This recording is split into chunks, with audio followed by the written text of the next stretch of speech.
अस्सलाम and welcome back to my channel. आज की इस वीडियो में हम बात करेंगे अलेक्जेंडर द ग्रेट यानी सिकंदर आजम पर। साल 490 बीसी जब पर्शिया के राजा डेरियस ने ग्रीस के दारुल हुकूमत एथेंस पर हमला किया और यहाँ पर न सिर्फ मालो दौलत बल्कि लोगों का जानी नुकसान भी बहुत ज्यादा किया, जिससे ग्रीस पर्शिया के खिलाफ बल्कि पर्शिया के राजा के खून का प्यासा हो गया। साल 356 बीसी मैसेडोनिया जो कि एक छोटी सी रियासत है, वहाँ पर एक बेटा पैदा होता है और वो कोई आम बेटा नहीं होता बल्कि ग्रीक्स के गॉड ज़्यूस का बेटा यानी कि अलेक्जेंडर द ग्रेट। साल 334 बीसी में सिकंदर अपनी छोटी सी रियासत मैसेडोनिया से अपना राज्य का आगाज करता है और देखते ही देखते दुनिया की तारीख की सबसे बड़ी और कामयाब रियासत बनाता है। और ना सिर्फ रियासत बनाता है बल्कि पर्शिया से अपनी कौम यानी ग्रीक्स का बदला भी लेता है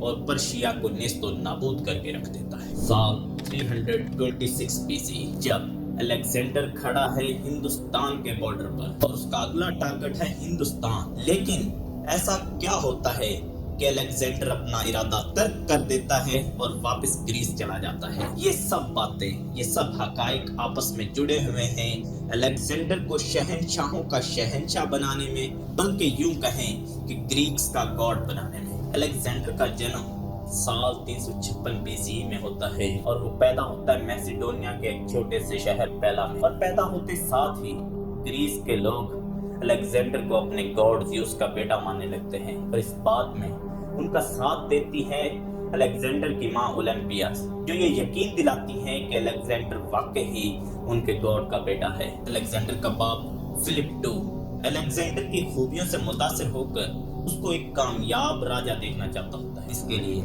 वो अलेक्जेंडर की ट्रेनिंग ग्रीस के बेहतरीन उस्तादों से करवाता है और उन उस्तादों में नाम आता है दुनिया की तारीख के सबसे बड़े फिलोसोफर एरिस्टोटल का, जो इसको महज 3 सालों में पेशेंस, विजन और एम्बिशियस इंसान की खूबियां सिखा देता है और अलेक्जेंडर को वो बना देता है जिसको आज तक दुनिया भुला नहीं पा रही। The rise of Alexander. Alexander की खूबियों से ग्रीस के लोग पहली दफा तब मुतारिफ होते हैं जब अलेक्जेंडर महज 10 साल की उम्र में एक बेकाबू घोड़े ब्यूसिफेलस को एक मेले में सबके सामने काबू करके दिखाते हैं। और 18 साल की उम्र में अलेक्जेंडर अपने वालिद के साथ बैटल ऑफ जिरोना में हिस्सा लेता है और इस जंग में अपनी जंगी महारत और अपनी चालाकी से एथेंस की फौज को शिकस्त देता है। ये वक्त था अलेक्जेंडर की जिंदगी के लिए एक टर्निंग पॉइंट का।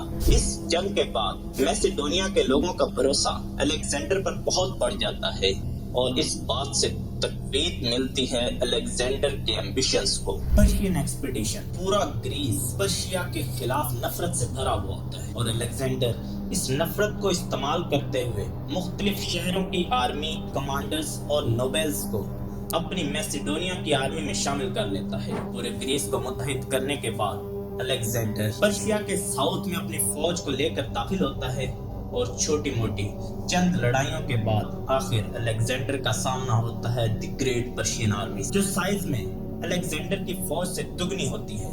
लेकिन अलेक्जेंडर अपनी जंगी महारत और जंग के मैदान के इंतखाब से पर्शियन आर्मी को शिकस्त देता है और इस तरह इस जंग बैटल ऑफ ग्रेनेशियस को अलेक्जेंडर की कामयाब तारीख में लिखा जाता है। इस जंग के बाद कई छोटे मोटे शहर अलेक्जेंडर के सामने सरेंडर कर देते हैं और उसकी हुकूमत में आ जाते हैं। माइनर एशिया के मुख्तलिफ हिस्सों पर कब्जा करने के बाद अलेक्जेंडर वहां अपनी हुकूमत कायम कर लेता है। लेकिन इन सब कामयाबियों के बाद भी अलेक्जेंडर वहां के कल्चर को नहीं छेड़ता बल्कि पर्शियन कमांडर्स और गवर्नर्स को अपने रूल के अंडर अमन से काम करने की इजाजत दे देता है और ये अमल होता है उस वक्त के फातहीन के बिल्कुल उलट। और इस तरह अलेक्जेंडर अपने उस्ताद एरिस्टोटल की सोच बगैर जोर जबरदस्ती के दिल जीतने को अमली जामा पहनाता है और पर्शिया के लोगों के दिलों पर हुक्मरानी करता है। इस तरह पर्शिया के साउथ का कंट्रोल अलेक्जेंडर ग्रीस हुकूमत के अंडर ले आता है।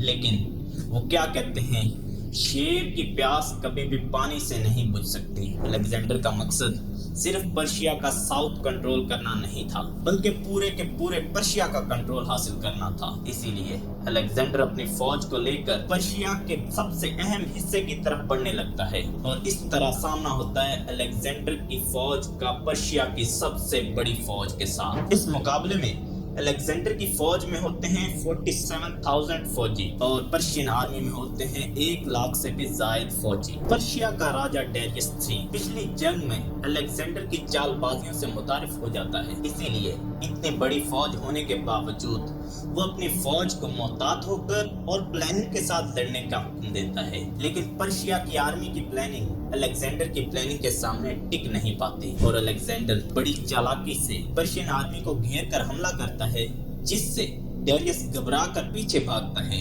اور اس کی اپنی فوج کا ہی ایک کمانڈر ڈیریس کی اس بزدلی کو دیکھ کر ڈیریس کو قتل کر دیتا ہے، اور اس طرح الیگزینڈر اس وقت کی سب سے بڑی سلطنت کو فتح کر لیتا ہے۔ اور الیگزینڈر کی فوج اس کی محض 25 سال کی عمر تک میسیڈونیا سے لے کر افغانستان کے تمام علاقوں کو نکل چکی ہوتی ہے۔ دی فال آف الیگزینڈر، الیگزینڈر کو دی گریٹ یہ 2 بڑی جنگوں میں کامیابی نہیں بناتی، بلکہ ان 2 جنگوں میں کامیابی کے بعد الیگزینڈر جو وہاں کی جنتا کے ساتھ سلوک کرتا ہے، وہاں کے کمانڈرز اور باقی عہدیداروں کو آزادی سے اپنے انڈر کام کرنے کی جو اجازت دیتا ہے، اور وہاں کے یعنی پرشیا کے کلچر کو جو رسپیکٹ دیتا ہے، یہ سب باتیں الیگزینڈر کو دی گریٹ بناتی ہیں۔ الیگزینڈر پرشیا کے کلچر کو سمجھنے کے لیے ڈیریس کی بیٹی سے شادی بھی کر لیتا ہے۔ الیگزینڈر کو دی گریٹ بنانے میں ایک اور بات بھی بہت اہم ہوتی ہے، اور وہ یہ ہوتی ہے کہ الیگزینڈر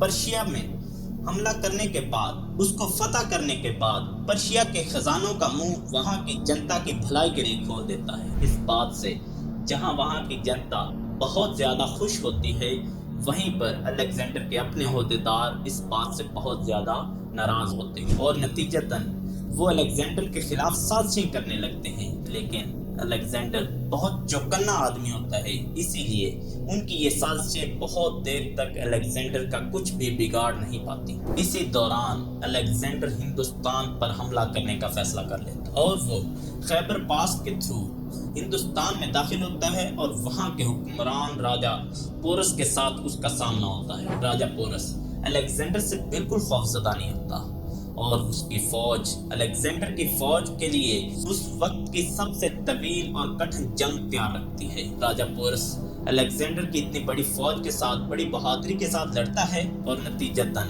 الیگزینڈر یہ جنگ نہیں جیت پاتا، اور پورس کی بہادری کی وجہ سے اسے اور زیادہ علاقے انعام کے طور پر دے دیتا ہے۔ لیکن حیرانی کی بات یہ ہے کہ اس جنگ کے بعد الیگزینڈر محض 32 سال کی عمر میں اتنی بڑی فوج کے کمانڈر اور اتنی بڑی سلطنت کے حکمران ہونے کے باوجود اپنوں کی سازشوں کی وجہ سے زندگی کی بازی ہار جاتا ہے۔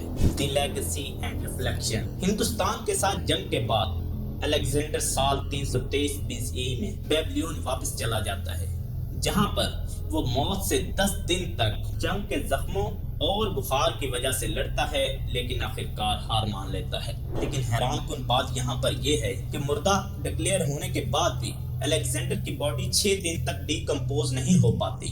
تو اگر آج کی سائنس کے مطابق دیکھا جائے تو الیگزینڈر اصل میں مرا نہیں ہوتا، بلکہ وہ پیرالائز ہوا ہوتا ہے۔ تو کہہ سکتے ہیں کہ اگر الیگزینڈر کا علاج کچھ دن اور ہوتا تو شاید الیگزینڈر پھر سے ٹھیک ہو جاتا، اور اس دنیا کے وہ علاقے جو اب تک وہ فتح نہیں کر پایا تھا، وہ بھی فتح کر چکا ہوتا۔ لیکن بہرحال الیگزینڈر نے محض 32 سال کی عمر میں دنیا کی سب سے بڑی سلطنت کا قیام کیا، اور دنیا میں ایک ایسی تاریخ چھوڑی جو کبھی مٹ نہیں سکتی۔